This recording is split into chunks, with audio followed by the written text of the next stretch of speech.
Hello and welcome. Today we'll be taking a look at one of my favorite bands. Some of you may already know this band, and for those who don't, it's KINO, one of the most popular Soviet/Russian rock bands of the 80s and 90s, and it's still widely popular today. The mastermind behind it all was Viktor Tsoi. So without further ado, KINO.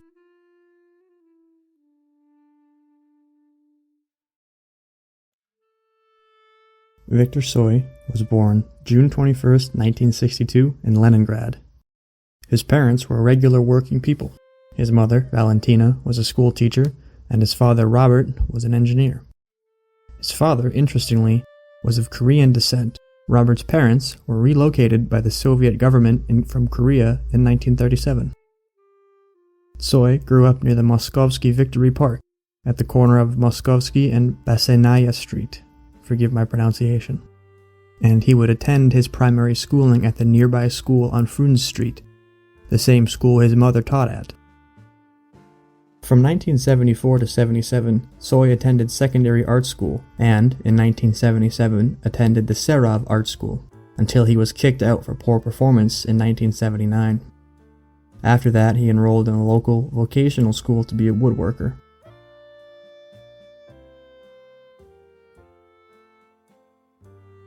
Tsoi began writing his songs around the age of 17.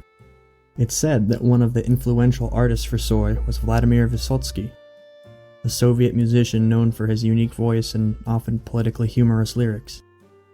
Tsoi played bass guitar for the band Palata No. 6 in the mid-70s, and eventually Tsoi would become friends with Alexei Rybin, who was a member of the band Pilgrimy, or Pilgrims in English. Together, they would go to the house of Andrei Panov, who often held parties where musicians and bands would come to play their music. Tsoi began to perform his songs at the parties, and the feedback was generally positive.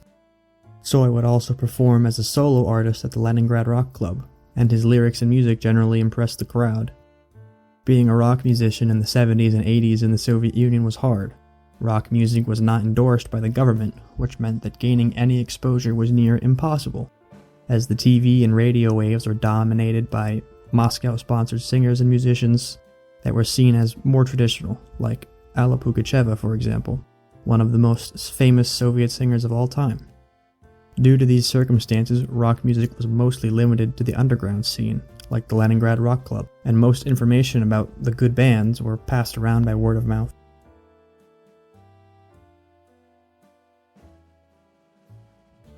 In 1981, Viktor Tsoi, Alexei Rybin, and Oleg Valinsky formed a band called Garin I Hyperbolody, or Garin and the Hyperboloids in English.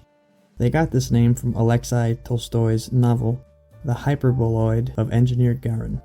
Although Oleg Valinsky would soon be drafted into military service, Tsoi and Rybin would soon change the name to KINO, allegedly after seeing a movie theater sign while walking on the street.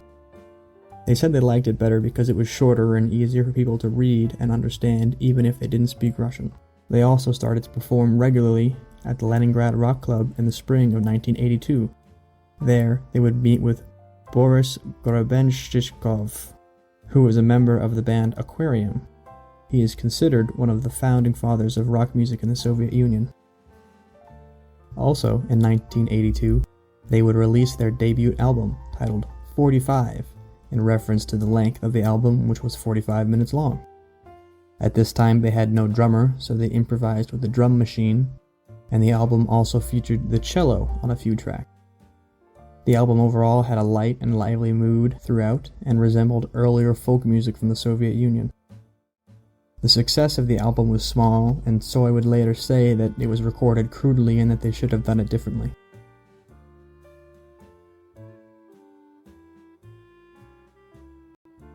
In late 82, early 83, KINO would start recording a second album, although Tsoi would lose interest and production ceased.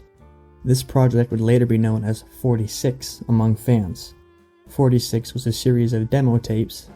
These songs were similar in construction to those of 45, although some of the songs were slightly darker, an indication of what we would see on the later albums. Tsoi would later dismiss these tapes as just rehearsals, and the collection of songs would never be recognized as an album by the band. Also in this period, we would see some changes in the lineup. After a dispute between Tsoi and Rybin would leave and be replaced with Yuri Kasparyan. The members would continue to change for the entirety of the band's lifespan, with Viktor being the only continuous member. So from this point on, we'll really only be focusing on Viktor, because without Viktor Tsoi there is no KINO, and he did most, if not all, of the creative work.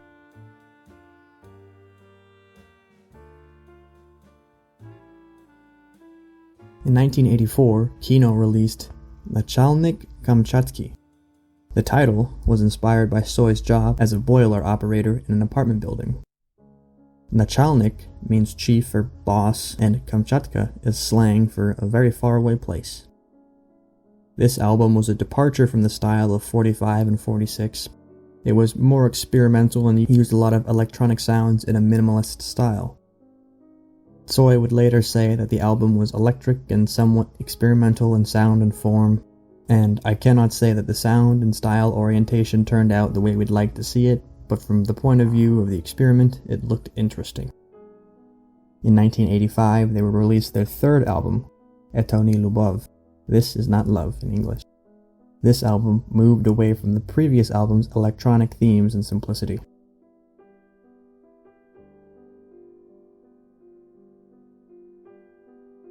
In 1986, KINO would release Noch, Night in English. This album would go on to sell 2 million copies in the Soviet Union, making this their most successful album to date, although the band was not satisfied with the release due to the producer Andrei Torpillo releasing it partially unfinished at the time. After the release of Noch, KINO would be included in a compilation album of Soviet rock called Red Wave.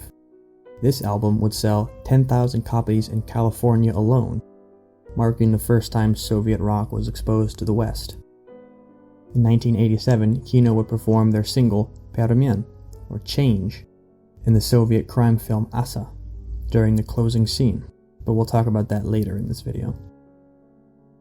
In 1988 came Grupa Krovi, or Blood Group in English.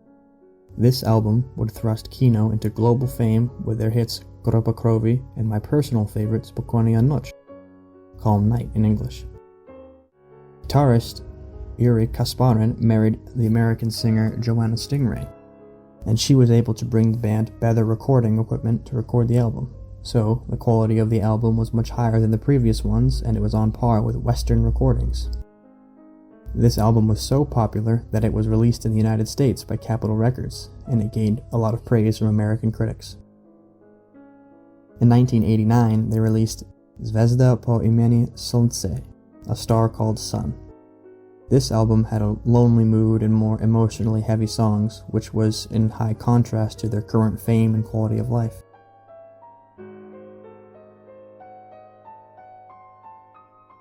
Viktor Tsoi died in a vehicle collision on August 15, 1990, while on holiday in Latvia.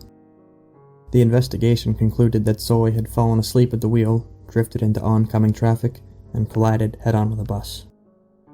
The investigators found no evidence of any intoxication and stated that it appears that he just simply fell asleep. His death would be a shock to his fans and the nation as a whole. The Soviet newspaper Komsomolskaya Pravda would print this statement about Tsoi on their August 17th issue. Quote, "Tsoi means more to the young people of our nation than any politician, celebrity, or writer. This is because Tsoi never lied and never sold out. He was and remains himself. It's impossible to not believe him. Tsoi is the only rocker who has no difference between his image and his real life. He lived the way he sang. Tsoi is the last hero of rock." He would be buried in Leningrad on August 19, 1990, and his funeral was attended by thousands. Soon after, the remaining members of KINO released the next album, since Tsoi's vocals had already been recorded in Latvia. They simply titled it The Black Album. It was the last and most popular album KINO would ever release. And after the release, the remaining members announced the end of KINO.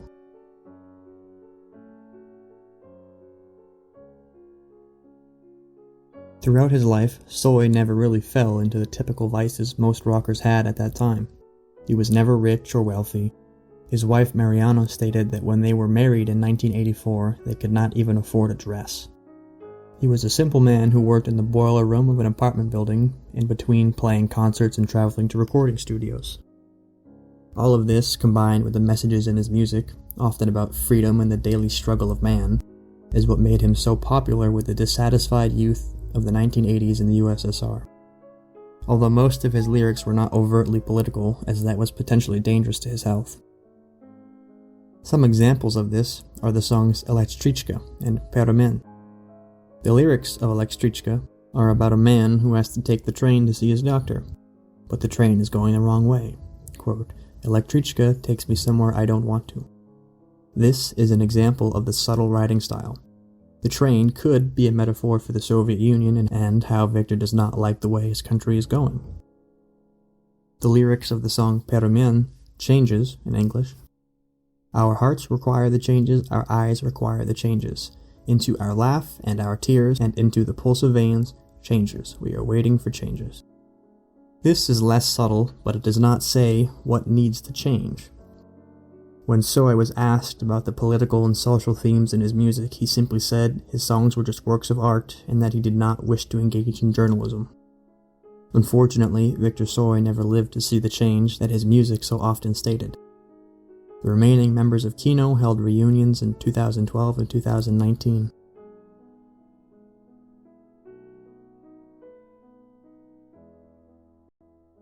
From very humble beginnings as an amateur musician and boiler room worker, to high levels of fame, Viktor Tsoi remained himself until his unfortunate death.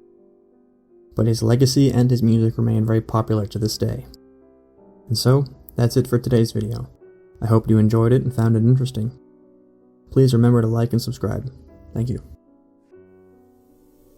Future. At first I wish that in the future, no problem, no war. At first. And of course I'm going to make music again, and the future is future.